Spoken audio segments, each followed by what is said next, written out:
During this time, I had messaged Destiny and I'd said something about something to the effect of, you know, there's been times where I've respected you and things like that, and I've lost a lot of respect for you at other times, and I've always been really conflicted, because when Destiny and I would have a particularly bad argument or something really, really gross, Destiny would randomly, this is back when he was on Twitch, he would like randomly host my stream, right? And he has like obviously a lot of viewers, and so it's like, dang, that's pretty cool of him to do. And so it's like, okay, I guess that's like a sign of peace or something, right?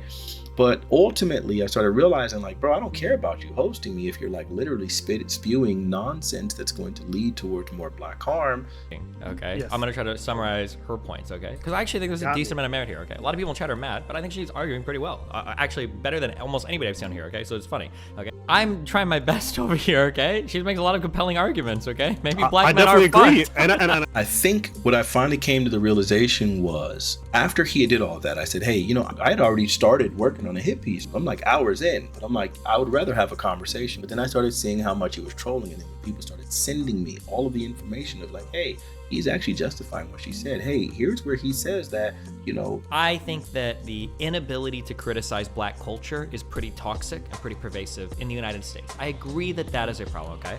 But one thing that I will posit is that, Wait, you just said it's inability to, well, why do you say we're unable to criticize black? because that's generally exclusively a conservative talking point, and it's almost always seen as racist. It sounds like you have an awesome educational background and you have the ability to be conscious of a lot of the things and issues affecting the black community in like in a cognitive and an intellectual way that a lot of like white people, everybody like wouldn't be able to engage with. Because it sounds like you've done a lot of reading, you've done a lot of research. You know, you've done more research than probably 95% of all populations, Chinese, white, whatever, in terms of like issues affecting the black community.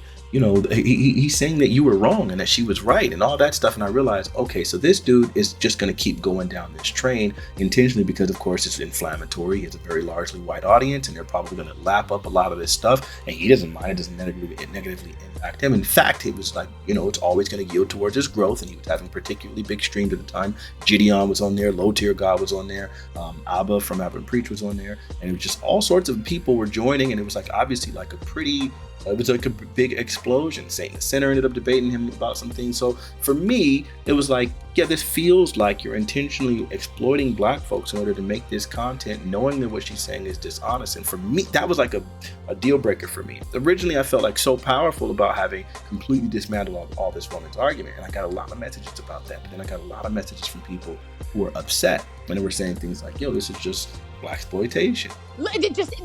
They are disgusted by single motherhood, despite the fact that they themselves probably came from a single mom. Does anybody know? Is it the black community? Okay, I'm here for your rhetoric. Yeah, don't worry. So we have a group of men who already think that single mothers are fucking the scum of the earth, including their own fucking mothers, because their mother was fucking a single mother. Lacking in the black community is black men mentoring young black boys. How the fuck are you going to say that there are plenty when every single piece of statistical data literally proves that black men have no interest collectively? Provide that data. So what percentage of men are falling victim to the criminal justice system? He's intentionally platforming this woman with all of these evil arguments that are very anti-black. He's not pushing back. I'm threading the needle hardcore. I'm threading the needle so tightly right here. She didn't come at you disrespectfully. She just came at you with a lot of energy. It's the way that was done historically in the US is unique compared to every other group. Nobody has the same experience that black people have. We have to create a literal class called African American because a lot of them don't even know where they came from. It feels weird giving these criticisms because I'm a white person. I'm very much on the outside. There used to be conversations about what is responsible platforming. Don't worry about platforming fascists. Worry about platforming them irresponsibly. If you're going to bring them on, make sure you've got a good argument, you know? If you can't debate too well, maybe don't have them on. Because, I mean, that's what you're there to be doing. Just make sure you're handling the process well. The problem with people like Joe Rogan isn't that they bring these far-right types on. It's that they bring them on unchallenged. But if you challenge them in the right venue, you can make these people look ridiculous with very, very little effort. And this is why I've it's one of the few issues that I have, I guess, quote unquote, deplatformed on CC, because of how much I just don't trust the average person. No fault to them. I just don't trust the average person to be able to engage with it. You're pushing back against their argument is totally fine. But if you're not pushing back against their arguments, steel manning their arguments, then you're part of the problem. You're actually just platforming this person and increasing their toxicity and increasing spreading of that misinformation. It's really, really hard, especially with complex issues like Holocaust denial. It's one of the reasons why I don't always allow Holocaust denial. I don't allow things like race realism, because to battle those things, you actually often really need to be very educated on those issues. And it's just, I don't want to just leave that up to the mob or just me on a random day. So here he was saying he couldn't argue about it. After all that, I saw that he had renamed his stream to Destiny something for Jobs and Freedom, which of course I've been talking about. That was, the purpose of the Black Million Man March and the March on Washington. The March on Washington for Jobs and Freedom. And I made that point that he put on, they made a avatar of him with the kufi hat, and then he named his stream Destiny Stream for Jobs and Freedom and stuff. So he was just kind of mocking both myself and my arguments and all of those things while platforming an actual racist. It was just absurd. I finally said to him, yeah, nah, forget it. I still have the DMs where I basically told him, yo, I don't want to argue. I don't want to talk to you anymore. Afterwards, he then starts saying, oh, I don't think I want to platform Fanatiq anymore. I'm kind of half debating just banning Fanatiq from stream. It's pretty irritating. I don't mind disagreeing with him, but he really is the worst type of black person. You understand that? A bunch of black people finally messaged me and were saying, hey, this is really gross. So then we had a panel, and in which case we're discussing what Destiny is doing, and is it harmful? Is it something that we should be tolerating, et cetera, et cetera. If you bring a person on and you are adequately equipped to dismantle the arguments that they're giving, you actually do harm to their intentions and you help dissuade some of their audience. But that's only if there's responsible pushback. Otherwise, you are just amplifying the voice of someone who is harmful. That was the takeaway that it felt like we all had agreed on that from that platform. So when Destiny brings this person onto his platform, I feel like he's not following the proper protocols for platforming, because he specifically said multiple times he didn't feel comfortable pushing back from her. One, because sometimes he said he didn't know enough, or two, he felt like because she's talking about her in group, because he's not a black person, then it doesn't feel right for him to really push back on it. So then that means that he's not personally equipped when he should be personally responsible for the direction that those things go. Destiny got really upset at that panel. Anytime there's a discussion on racial issues that goes the way that he doesn't want it to, he runs off to another stream and he starts calling everybody racist. So I don't want to platform. You got to be the biggest hypocrite of all time. The reason why it's so ironic that would be his reasoning was because, Destiny had called me racist forever. Every time he would have an argument, he would make the claim that I was racist. In fact, when I brought him on the Fanatiq show, most of it was the first time you called me racist. Okay. The first time where you actually said you're racist was when you asked me, do I think that Casey Anthony was guilty? And then I would explain. The next time you called me racist. We've had various conversations about black issues and things like that. And I think on some of them, you eventually kind of labeled me as racist. Yeah.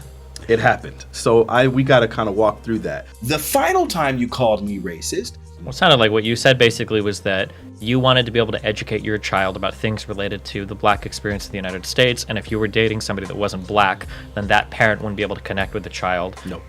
Okay. Because it's not about just being able to educate people about the black experience. Anyone can learn about the black experience. But specifically, my whole point the entire time was identifying self-hatred. So I was making him walk that back. That's ridiculous, right? There's no way I'm going to sit here and just say every black woman is a candidate. I'm 37 years old. I'm not married now. I'll take my racism from a 4 out of 10 for you to a 2 out of 10. Okay. All right. So from that specific, do you think that ended the harassment? Look at all of the harassment of all of the people calling me racist on DGG, still to this day. So it's hypocritical for you to go and say, oh, I don't want to talk to this guy because he called me racist, when you're going to be bad faith as freak. And I know you've been calling me racist and I've been getting harassed. My community doesn't go out of their way. harass Destiny. No one's talking to that nigga from my community. I had already pretty much deaded him after the final conversation in which he was being as bad faith as possible. For him to then do that, it was like, okay, and now the harassment, it just kept going. What I did was I took a collection of all of the various things that Destiny does, and if you need me to expound on any of those, we can look at any of his debates with Vosh, who was constantly destroying him in debates, and you'll see he does it all the time. Okay, Implementation of a business only adds utility, it doesn't derive it, whether or not you're a lefty. the problem is you committing the action that you deem immoral. You can't use the system. I don't think that's immoral. Okay, fine. So here's a question. You enter a shady business, okay? Let's say that there is a woman, she's locked in a fucking cage, and it says not gonna be freed until she's raped. You know that no matter what happens, somebody has to rape that woman in order for her to get freed. It doesn't matter if you do it or someone else does it. I'm not going to dignify these hypotheticals.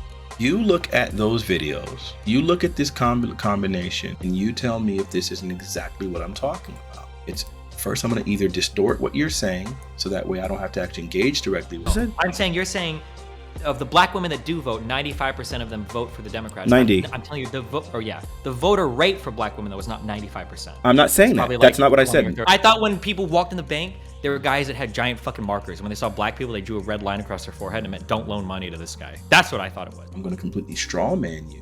This take is literally responsible, like, black people have to use it. It's part of their vocabulary. They have to use it. No one said that. Third one, The first thing you asked me is, so you're saying that if they had a loss prevention or if they had a relationship with the cops that they could do it? No, that's not it. That's not an open-ended question. So you're saying that if they refuse you service, you can do it? No, that's not it. That's not an open-ended question. You never asked me just an open-ended question, what are the principles? I can answer that question. That's not what you asked us for. But we can move the conversation forward amicably, and you can ask me that specifically now, and I'm glad to answer that.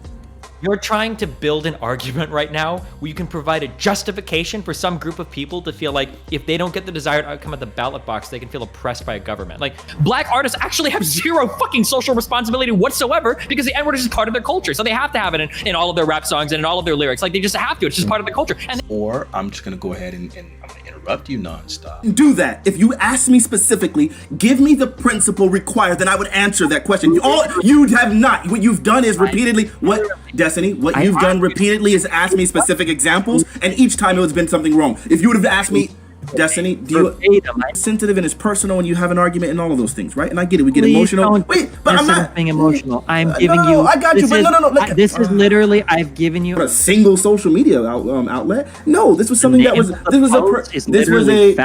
this was a pervasive belief, bro. So your argument is that I'm going to be incredibly reductive with what you're saying with the point that you're making. I didn't know everything about rap. No. It's not that you didn't know everything. Can you just link me your GoFundMe? Okay, I'm ready to contribute. I'm sorry. And I think if you're rhetorically efficient enough, you can prevent him from doing the vast majority of it. Nope, this is what I said. You can't do it on a panel because everyone's going to run cover for Destiny. An individual conversation, of course you can. That's why I was consistently able to get him to walk back the claims that he was making. So my main thing is I'm still working on a manifesto for myself, but I think at one point people were like, hey, make a Destiny manifesto. It's like, I can't make a Destiny manifesto. I can't. Here's my formal declaration on Destiny. But what I can do is I can just go ahead and explain how I feel about him, why I feel the way I do about him, provide some evidence of why I feel the way I do about him. You can see it for yourself. He's not an honest person. And you can even see in his recent debate with Ben Shapiro where Ben Shapiro just walks all over him, all over that debate. Like, for instance, Destiny first asked, are usually brought up in research is one is air conditioning, that children in hotter environments just don't learn as well. And then the second one is access to food. So like kids that are given like a breakfast or a lunch that's provided at school, like increases educational outcomes. Do you think there should be like some minimum threshold or minimum baseline? Ben Shapiro just does the same thing that he always does, talking points, right? And he's just like... Right, so the delta is what I'm looking at. Mm-hmm. And so I think that you're starting at a second order question, which is, what if we ignore what I would think are the big primary questions of education, namely family structure, value of education at home, how much you have parents who are capable or willing to help with homework, what are the incentive structures we can set up for a society that actually facilitate that? We're talking about, something else and and then Ben Shapiro just keeps going down that way. But it seems to me that one of the big flaws in the way that many people of the left approach government is, what if we hit every gnat with a hammer? Destiny never once decides, okay, well, let's just make sure that we're clear. He lets Ben Shapiro digress on a regular basis so that he never actually has to hold him to account for anything. because Destiny's goal when he's in these kind of spheres, when he's talking to those kind of people, can't make an enemy out of this guy. I gotta be passive. By being passive, then I have the light getting him back and having more conversations with him. It's at the very bit, you can just see it time and time again. And we all know Destiny can debate if he wants to. Originally, I remember thinking at one point that Destiny was intentionally choosing really dumb people to debate to make himself look smarter. And I started realizing that eventually the smart people are a lot more cautious with being willing to talk. And so then as a result of that, the vast majority of people who are willing to talk, it's not exactly his fault. But I realized without his absurd hypotheticals and his distorted listening and his straw man interruptions and his playing the piano over you and all those things, if you're a smart enough person, you can embarrass him. And I think that's what made him actually cut me off, which was fine because I had already DM'd him and told him, hey, nah, that's it. You're trash. It ain't worth our time. People kept saying, oh yeah, you never know. He cut you off first. Here's the DM where I directly told him, never mind, you're trash. I don't want to talk. He didn't cut me off first. You deal with the amount of harassment I got from Destiny's community and you tell me it's worth it. You guys disagree with me on this? I'm always willing to talk to anybody. One more thing. I did hit him up when City Bike Karen incident was going, and I joined because I realized all of the disgustingness he had talked about regarding that Central Park Karen. He was just completely fabricating information and being as dishonest as possible. Because the video for the white woman looks insane. She's just like screaming and trying to call the cops, and everybody's like, oh, white woman trying to call the cops on a black dude. But the guy posted this on his Facebook before he posted the video, but none of this ever got reported on. None of this got reported on. It was insane. I joined his Discord there to talk to him about that incident. That was probably over a year after I'd cut communication with, and he just instantly blocked me. It was like, what are you doing in here? I wanted to talk to you about some of the things that you were just saying recently in one of your videos. Someone linked it to me. Shit. You know what? You should buy a rope. Bye. Boom, banned. Get the fuck out of my Discord, you fucking loser. I was like, okay, all right, ain't tripping. That was the final interaction that I have. I don't mind. He's not the person I thought he was. They say never meet your heroes. I think that holds true for Destiny. I mean, you can go back and watch those clips, or if you want to find any timestamps, the contrary, please show it to me. But I'm saying with concrete evidence, Destiny was intentionally distorting everything I said. I'm against interracial marriage.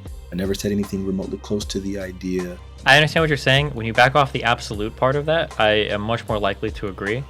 I think it's totally possible for somebody to be like, I think I want to date somebody that is like me in this way, so I'm kind of looking for that. But I think that statement is way different than I would only date somebody of this skin color. I haven't said anything racist. Mm-hmm. Can you tell me from this conversation anything that is indicative of some sort of racism that would be motivating me to have the position I have on Cosby? No, but I don't remember it had to do something with because it feels like you take a contrary position on all of the popular rulings, because I think you also said OJ didn't do it either, which is what you believe as well. I did, but I think R. Kelly did it.